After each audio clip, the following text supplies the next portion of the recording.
Programa Ponto a Ponto com doutora Gisele Bianchini. Oferecimento.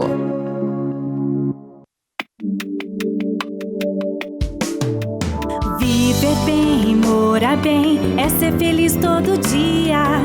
Bianchini Imóveis é a felicidade da sua família. A casa dos seus sonhos, aqui você vai encontrar. Bianchini Imóveis, compra, venda, locação, administração e avaliação. Avenida Paraná 1423, em Maringá. Realize o seu sonho, aqui você pode vir pra Bianchini Imóveis.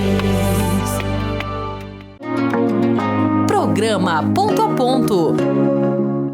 Olá, sejam muito bem-vindos a mais um programa. É uma alegria, uma satisfação estar com vocês aqui novamente. E hoje eu tenho um convidado muito especial, que é o jornalista e escritor Marco Frenetti. Ele trabalhou na Gazeta Mercantil, revistas Bravo, Veja, Abril e Dávila. Durante o governo Bolsonaro, ele foi chefe de comunicação da Secretaria de Cultura e diretor-presidente da Fundação Cultural Palmares. Tem 6 livros publicados: Mente Devastada, um diagnóstico da doença esquerdista, é o seu 7º livro, que acabou de ser lançado pela editora Fundação Ivete Vargas. Ele estará conosco daqui a pouquinho após o intervalo. Programa Ponto a Ponto com doutora Gisele Bianchini. Oferecimento. Patriotas Conservadores Maringá. Os Patriotas Conservadores de Maringá é formado por pessoas que defendem a família brasileira, os princípios cristãos, a moral e os bons costumes. Somos patriotas e conservadores. Queremos o melhor para o nosso país, pois o futuro dos nossos filhos depende das nossas escolhas. Junte-se a nós. Nos sigam no Instagram, @Patriotas Conservadores de Maringá. Quer alcançar seus grandes sonhos?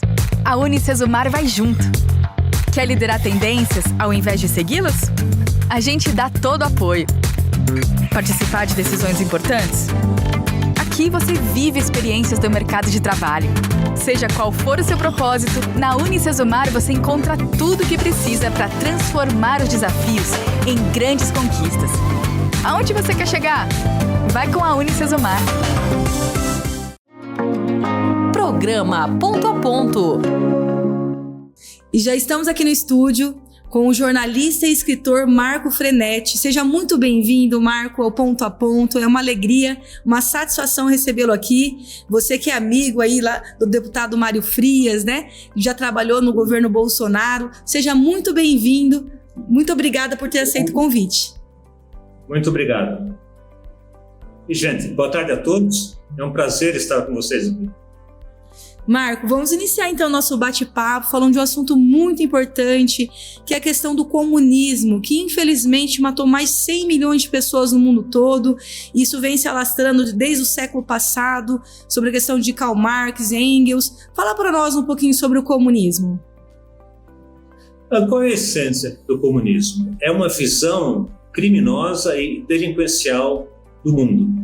Já essa compreensão é fundamental, porque muita gente entende o comunismo e a versão mais conhecida, que é o marxismo, como um sistema filosófico. Mas não é um sistema filosófico, é um sistema mafioso, não é? E a mente do comunista não funciona do mesmo modo da mente de uma pessoa normal. E a força do comunismo vem que as suas propostas são tão absurdas, tão fora de eixo, que as pessoas normais relutam em acreditar que eles vão fazer o que eles dizem que vão fazer, não? Sim. Quem leu o manifesto em 1848, que é de 1948, Manifesto Comunista, já está escrito tudo lá, não é? Que é Sim. A destruição da família, a chegada no poder por meios violentos ou não, a cassação dos direitos individuais, colocando a criança sob a tutela do Estado. E a força do comunismo é que eles não mudam na essência, não é? Um outro exemplo, nesse mesmo manifesto comunista, você vê lá a indicação que o Banco Central deve ser atacado, e é o que fazem ainda hoje, não é? Sim. Não existe nenhuma novidade fundamental, essencial no comunismo, né? E a força deles vem de uma fé cega nesse manifesto comunista. Por mais que surjam obras, novas ideias, a gente sempre volta nas ideias centrais de Marx. Sim. Na verdade, eles queriam implantar o comunismo através da revolução das armas, né? Karl Marx, Engels, eles tinham essas ideias e queriam propagar para todo mundo. Então, assim, a gente vê que acabou não dando certo, né? Eles partiram para a questão da guerra cultural. Fala um pouquinho para nós, como você tem vários livros escritos, Marcos, fala um pouco para nós sobre a questão da guerra cultural, que está assolando a questão do nosso Ocidente, que é muito preocupante, porque vem tentando destruir, né, as famílias, os jovens, as crianças, com essas doutrinações nefastas nas universidades. Sim, a primeira coisa é a gente definir os termos, né? A guerra cultural é a luta entre o marxismo cultural e os conservadores que querem segurar esse avanço do marxismo cultural, né? E o marxismo cultural em si é a colocação na sociedade, na mente das pessoas, das ideias delinquenciais dos comunistas. Sim. Não é? E o marxismo cultural é o nome genérico para qualquer ação que tire o ser humano de seu contato com Deus, de seu contato com a vida regrada, de seu contato com o mundo espiritual, não é? Sim. E a força do marxismo é que, uma vez que ele entra numa sociedade, ele se dilui de um modo que você não consegue dizer que isso ou aquilo é exatamente o marxismo cultural, porque é uma ideia muito ampla. Um exemplo, conheço pessoas que é conservadora de manhã e marxista cultural à tarde. Meu Deus. De manhã a pessoa é contra o assassinato de bebês no ventre. Sim. E à tarde ela fica contra o armamento civil. E ela não percebe que ela é contra as armas nas mãos de pessoas de bem e honestas, justamente porque ela é uma vítima do marxismo cultural, mas ela acha que isso é algo que saiu dela, que ela é uma pessoa sensata, coerente, e acha que o cidadão honesto precisa ser proibido de possuir a sua arma de fogo legal, não é? Sim. E a força do marxismo é essa, assim. Um exemplo, gente que nunca ouviu falar de marxismo cultural, mas acha que o patrão é o inimigo, não é? Exatamente. Eu conheço muitos funcionários que acham que realmente estão sendo roubados, não é? E é um exemplo de como que o marxismo cultural entra na mente das pessoas de modo muito mais forte do que a gente imagina. Um outro exemplo, e chegou uma vez um livro de história de um conservador. Sim. E ele chamava o regime de Hitler de nazismo. Não é? Nazismo, umas 100 vezes ali, isso nos primeiros 4 capítulos. Sem perceber, ele era uma vítima do marxismo cultural, né? Porque quando você fala nazismo, você não expõe a palavra socialismo. Né? Qual é o Sim. correto? É falar nacional-socialismo ou socialismo de Hitler. Né? Porque a hora que você faz isso, você expõe que o nazismo é de esquerda e é socialista. Daí é a esquerda que se defenda para manter a mentira. Se você usa a palavra nazismo, você já está facilitando e ajudando a esquerda, não é? Uhum. E a questão do aborto é a mesma coisa. Não é aborto. Aborto, você aborta uma viagem, um compromisso. Não uma vida. Uma vida você mata, você assassina. Então não é aborto. É assassinato de bebês no útero, no ventre, não é? Sim. E já outra coisa grave, que a gente entrou num outro nível, não é mais só marxismo cultural, eles já usaram o marxismo cultural para chegar forte no ativismo judicial, não é? Sim. A função do marxismo cultural não é só mudar a mente das pessoas, mas é reprimir os conservadores, não é? E agora que os conservadores começaram a realmente compreender o que é o marxismo cultural, a gente vê que a esquerda já está lá na frente, já fazendo um forte ativismo judicial, não é? Sim, com certeza, Marco. E até, inclusive, as pessoas elas acabam confundindo o socialismo com o comunismo. Explica para nós a diferença entre esses dois. Porque, assim, as pessoas antigamente, lá, é PSDB e tal, Partido Socialista, aí vem o PT. Então, assim, as pessoas elas acabaram achando naquela época que o PSDB era da direita. Então, aquela verdadeira teatro das tesouras, né, que eles falam. Sim. Então, fala para nós sobre isso. Qual é o truque dos comunistas? Não é? Que eles falam assim, não, comunismo e socialismo são duas coisas distintas. Não é? Primeiro vem o socialismo e com o avanço do socialismo é que se chega no comunismo. Mas, na prática, é a mesma coisa. Quando você vai no partido socialista, é o mesmo discurso de um partido comunista. Quando você conversa com o marxista, ele mesmo mistura o socialismo e o comunismo, né? Na verdade, são vários nomes de um mesmo mal, não é? Que é o marxismo. Sim. Já outros dizem, não, mas aquele partido é social-democrata. Ora, quem lutou muito para criar os partidos sociais-democratas na Europa foi justamente Marx e Engels. Sim. Não é? Com certeza. Depois Antônio Gramsci, né, também. Oi? E logo depois Antônio Gramsci também, que foi o fundador do Partido Comunista lá na Itália. Justamente, daí o Gramsci, quando ele chega, né, com os famosos cadernos do cárcere, já havia uma estrutura do marxismo cultural já muito bem montada. Ele foi genial em criar algumas divisões ali que ajudaram muito no avanço do marxismo cultural, não é? Sim. E agora, qual é a luta dos conservadores? É realmente acreditar que os comunistas fazem aquilo que eles vão dizer que vão fazer, que fazem. Pegar um exemplo. A gente fala muito que Olavo sempre acertava. E Olavo sempre acertava por um motivo muito simples. Quando ele lia uma obra comunista, ele acreditava naquilo. Ele lia aquilo e acreditava. E daí ele vinha a público e falava, olha, eles vão fazer isso.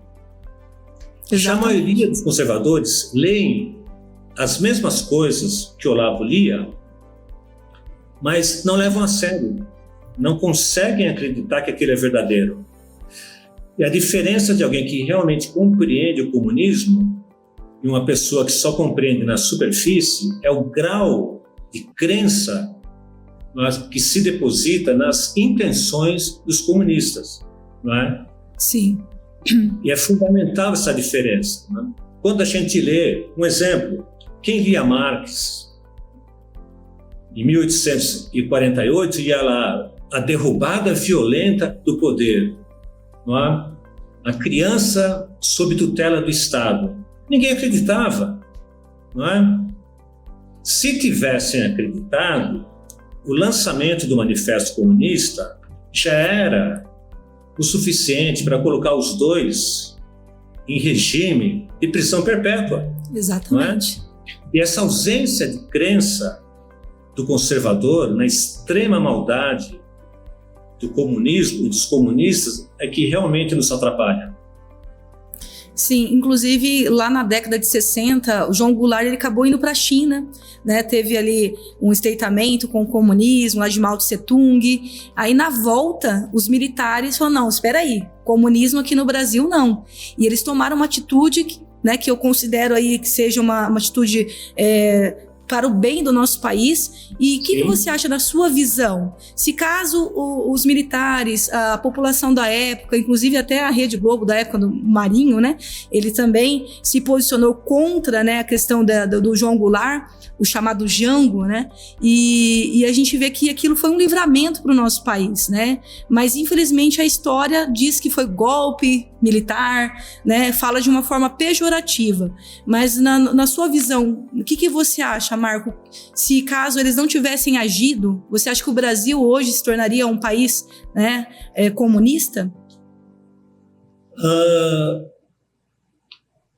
Primeiro que não houve lá uma ditadura, houve um regime militar. Sim.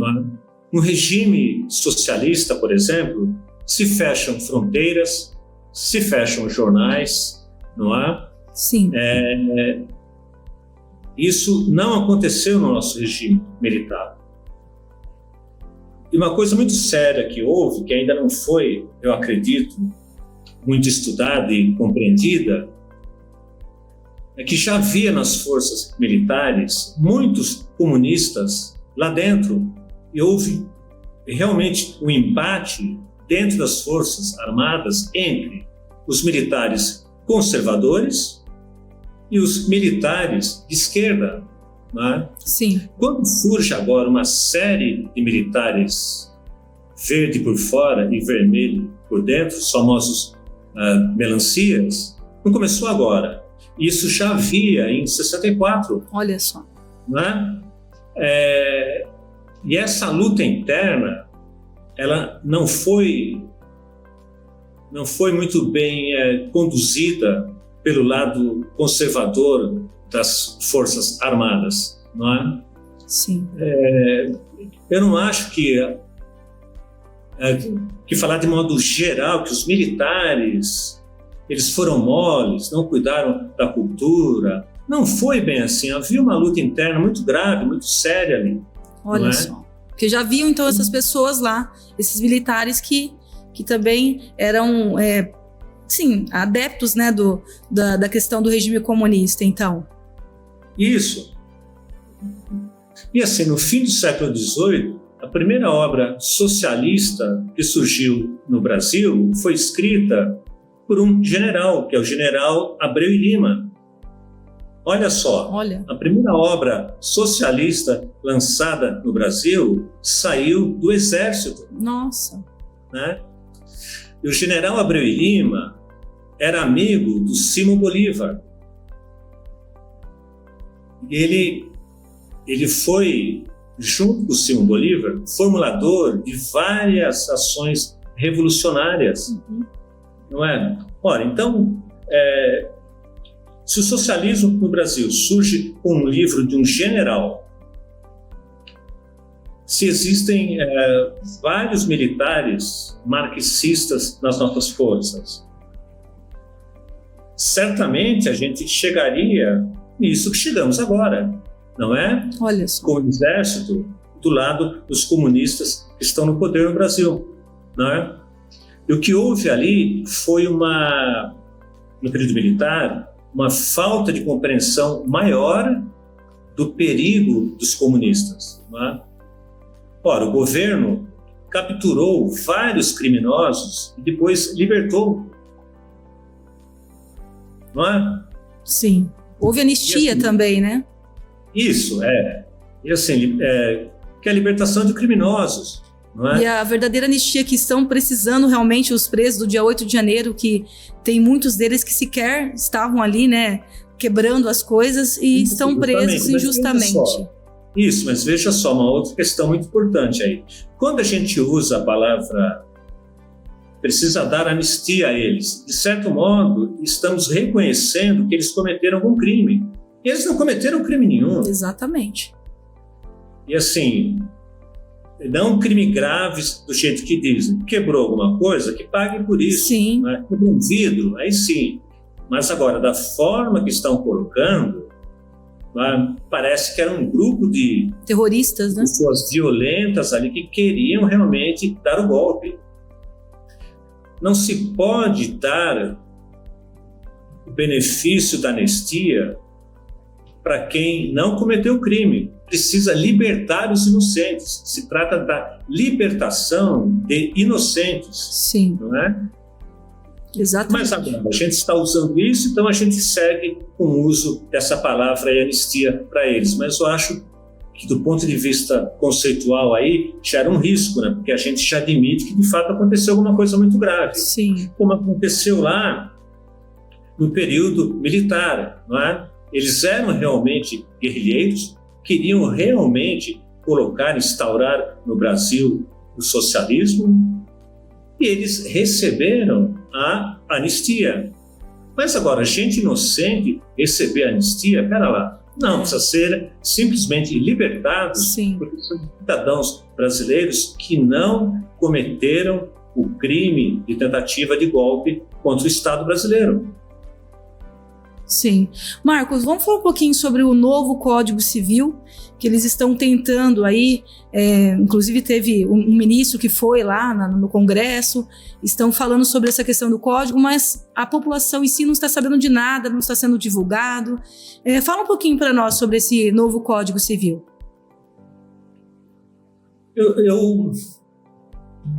Eu vejo com muita dor e tristeza, assim, chegar nesse nível, né?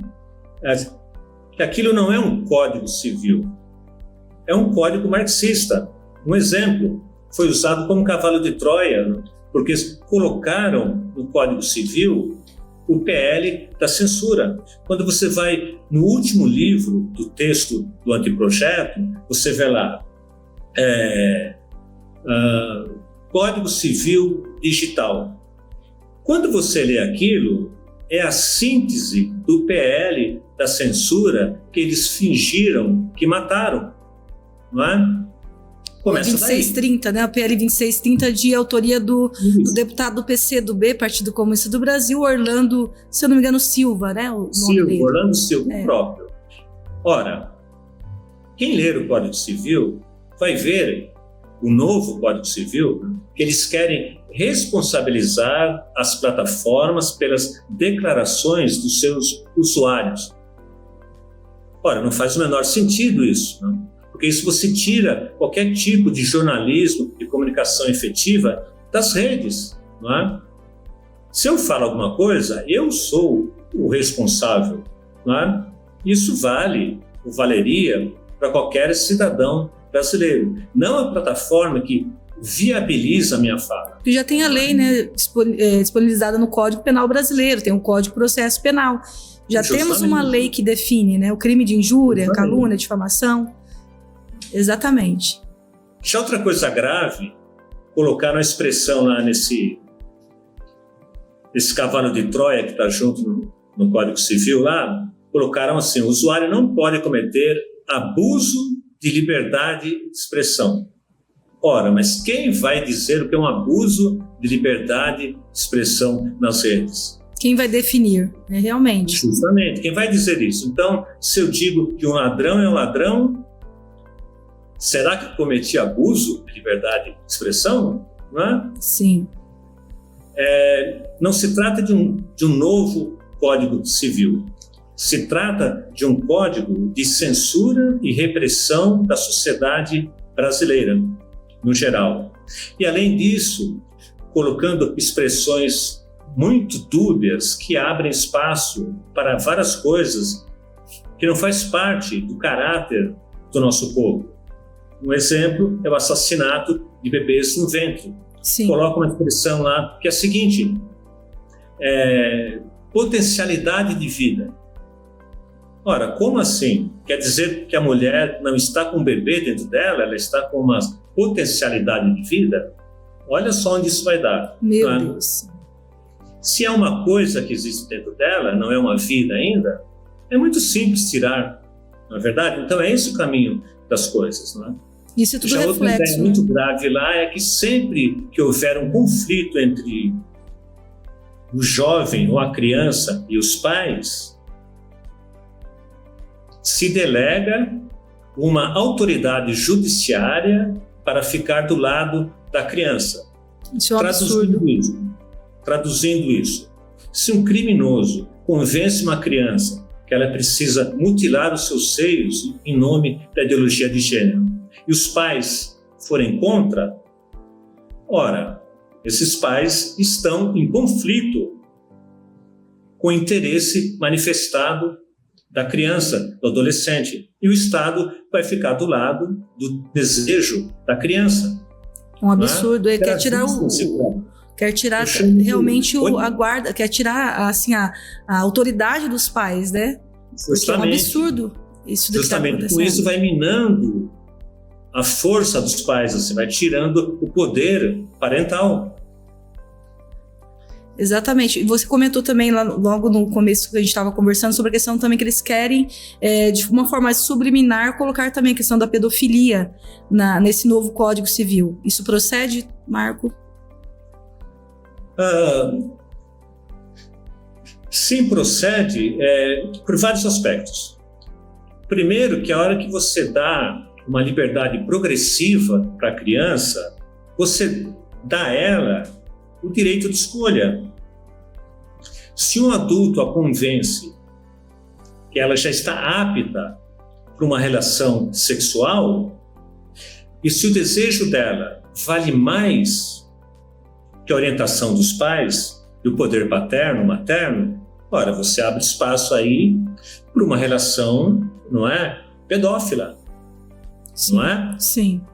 E qual é o truque geral ali? É colocar a criança como soberana e o adolescente como soberano, veja só. E a hora que você faz isso, você fortalece a ação de qualquer pessoa que queira se aproximar da criança, não é? Pode ser um traficante, um pedófilo, não é? Pode ser um agente do mal com a ideologia de gênero aí, não é? Absurdo, meu Deus. E a criança não possui condições para lidar sozinha com essas questões seríssimas. Por isso que existem os pais. Com certeza. E infelizmente chegamos, né, ao final do nosso programa e eu quero que você deixe as suas considerações finais para os nossos telespectadores. Eu quero dizer o seguinte, que a luta contra o comunismo é uma luta árdua, constante, mas que nós não devemos desistir, né? Porque as pessoas que estão em jogo, os valores que estão em jogo são muito, muito fundamentais para a nossa vida civilizada, né? E essa luta continua, como é a sua, né? Que você é pré-candidata aí em Maringá, não é? Isso, sou sim. Sou sim, Marco. E sorte de Maringá, então, que possui pessoas como você, não é? Realmente de direita, realmente cristã e realmente lutando para que a nossa sociedade não se desfaça de vez, não é? Porque uma parte da nossa sociedade já sofre muito com esse avanço do comunismo, não é? Sim, com certeza, Marco. Precisamos nos posicionar em defesa do verdadeiro Estado democrático de direito, né? Das nossas liberdades, defendendo a família, né? Os valores, os princípios cristãos. E é isso aí mesmo, Marco. Muito obrigada pela sua participação. Que Deus abençoe grandemente. Obrigada. Obrigado. E eu quero agradecer a você que nos acompanhou até este momento. Muito obrigada. Peço para você estar compartilhando este conteúdo em suas redes sociais, nos grupos de WhatsApp. Vamos estar levando conhecimento e informação a toda a nossa sociedade. E eu quero deixar também um versículo bíblico como reflexão para a sua vida, que está escrito lá em Oséias 4:6, que diz assim: o meu povo está sendo destruído por falta de conhecimento. Que Deus abençoe a sua vida, a sua família, que Deus abençoe a nação brasileira. E até o próximo programa. Fiquem todos com Deus.